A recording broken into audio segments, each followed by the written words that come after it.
Hey kids, welcome with another video today.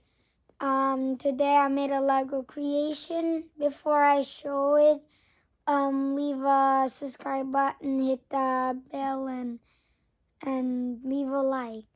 The first part we have is the semi truck.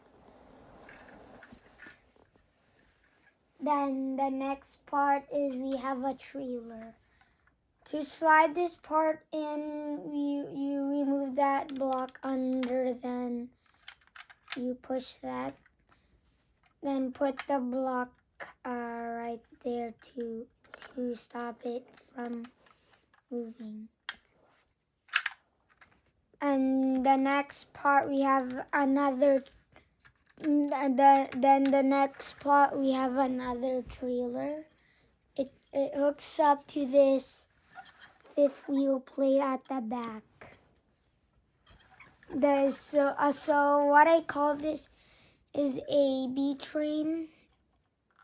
It has two fifth wheels hooked up to it.